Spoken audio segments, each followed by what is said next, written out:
ओम नमः शिवाय. श्री स्वामी समर्थ. दिगंबरा दिगंबरा श्रीपाद वल्लभ दिगंबरा, दिगंबरा दिगंबरा श्रीपाद वल्लभ दिगंबरा. श्री स्वामी समर्थ. मित्रांनो, कसे आहात तुम्ही सर्व? आशा करतो तुम्ही सर्व आनंदात असाल, आणि जर का नसाल तर आज ही कथा फक्त तुमच्यासाठीच आणली आहे. कारण ही कथा शेवटपर्यंत ऐकल्याने सर्व दुःख नष्ट होतात. मनाची कोणतीही मनोकामना असू दे ते पूर्ण होते. श्रावण महिना हा महादेवाची पूजा आराधना करण्यासाठी खूप महत्त्वाचे आहे. महिलांनी महादेवाची कथा ऐकल्याने, त्याची पूजा केल्याने आपल्या इच्छित फळ प्राप्त होते. त्यामुळे ही कथा वगळण्याचा प्रयत्न करू नका. शेवटपर्यंत ऐकण्याचा प्रयत्न करा. वगळल्यास तुम्हाला महत्त्वाचे आशीर्वाद गमवू शकता. कथा आवडल्यास कथेला मनापासून एक लाईक नक्की करा. आणि तुम्ही शिवभक्त असाल तर कमेंटमध्ये हर हर महादेव लिहा आणि स्वामीचा जयघोष करायला विसरू नका. भाग्यवान ठरणार. जास्त विलंब न करता कथेला सुरुवात करूया की एक भगवान शिवची सत्य कथा आहे, जी खूपच सुंदर आणि चमत्कारिक कथा आहे. तुम्हा सर्वांना विनंती आहे, मन लावून शेवटपर्यंत ऐका. एकदा एक शिवभक्त आपल्या गावातून केदारनाथ धामच्या प्रवासाला निघाला. पूर्वी येण्या जाण्यासाठी जास्त सोयी नसल्यामुळे तो पायी निघाला. वाटेत जो कोणी भेटेल त्याला तो केदारनाथाची दिशा विचारत असे. तो मनातल्या मनात भगवान शंकराचे ध्यान करत राहिला. त्याला चालत असताना महिने उलटले. शेवटी एक दिवस तो केदारधामला पोहोचला. केदारधाममध्ये मंदिराचे दरवाजे 6 महिने उघडतात आणि 6 महिने बंद असतात. मंदिराचे दरवाजे बंद होत असतानाच तो पोहोचला.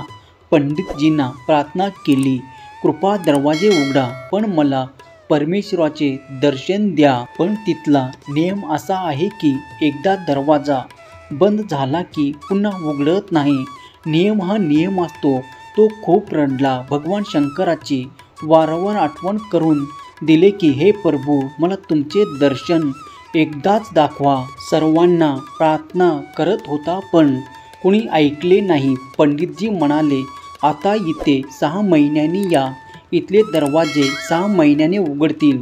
इथे 6 महिने बर्फ आणि थंडी असते आणि इथे सगळे इथून निघून गेले.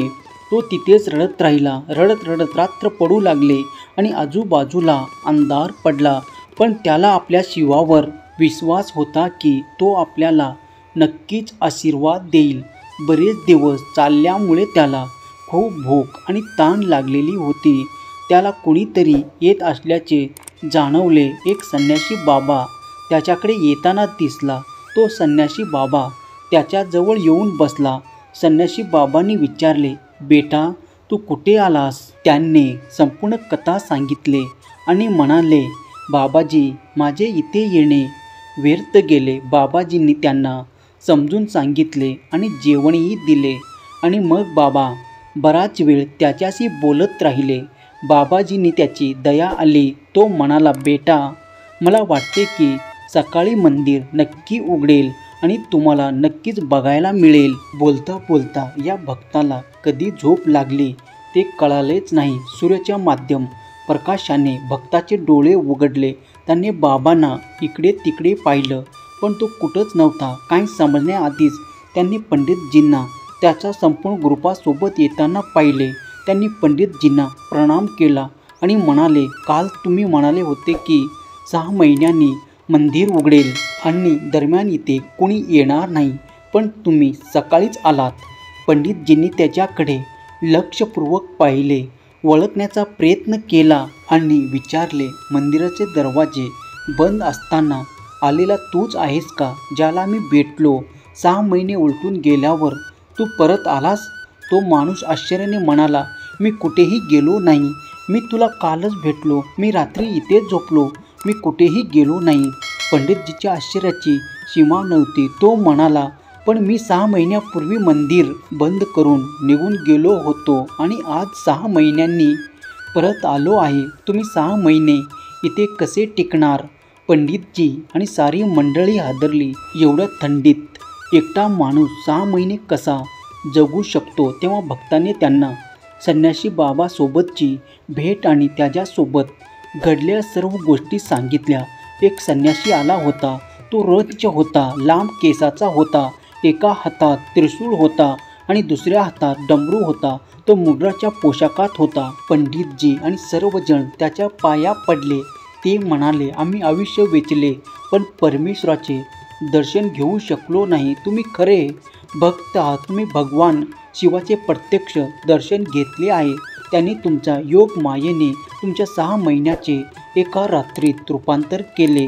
कालखंडात हे सर्व काही तुमच्या शुद्ध मनाने विश्वासामुळे घडले आहे. मित्रांनो, या कथेने तुम्हाला समजलेच असेल, जर देवावर तुम्ही पूर्ण मनाने विश्वास ठेवला, प्रेम केला तर देव तुमच्यासाठी काही करू शकतो. जे मोठ्या पंडित आणि विद्वानांना नाही जमणार नाही ते तुम्ही मिळवू शकता. फक्त देवावरती, परमेश्वरावरती आपले दृढ विश्वास, मनापासून प्रेम पाहिजे, मग सगळं काही साध्य होतो. मित्रांनो, तुम्हाला ही कथा कशी वाटली हे कमेंट करून नक्की सांगा आणि कमेंटमध्ये जयघोष करायला विसरू नका.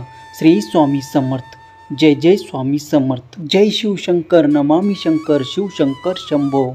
जय गिरिजापती भवानी शंकर. शिवशंकर शंभो. जय शिवशंकर. नमामि शंकर. शिवशंकर शंभो. जय गिरिजापती भवानी शंकर.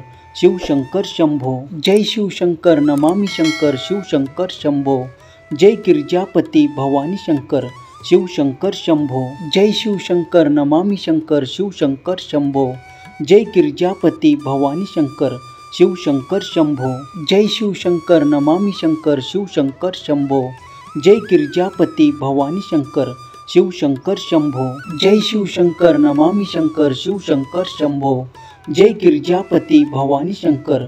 शिवशंकर शंभो. जय शिवशंकर. नमामि शंकर. शिवशंकर शंभो. जय गिरिजापती भवानी शंकर. शिवशंकर शंभो. जय शिवशंकर. नमामि शंकर. शिवशंकर शंभो. जय गिरिजापती भवानी शंकर. शिवशंकर शंभो. जय शिवशंकर. नमामि शंकर. शिवशंकर शंभो. जय गिरिजापती भवानी शंकर. शिवशंकर शंभो. जय शिवशंकर. नमामि शंकर. शिवशंकर शंभो. जय गिरिजापती भवानी शंकर. शिवशंकर शंभो. जय शिवशंकर. नमामि शंकर. शिवशंकर शंभो. जय गिरिजापती भवानी शंकर. शिवशंकर शंभो. जय शिवशंकर. नमामि शंकर. शिवशंकर शंभो. जय गिरिजापती भवानी शंकर. शिवशंकर शंभो. जय शिवशंकर. नमामि शंकर. शिवशंकर शंभो. जय गिरिजापती भवानी शंकर. शिवशंकर शंभो. जय शिवशंकर. नमामि शंकर. शिवशंकर शंभो. जय गिरिजापती भवानी शंकर. शिवशंकर शंभो.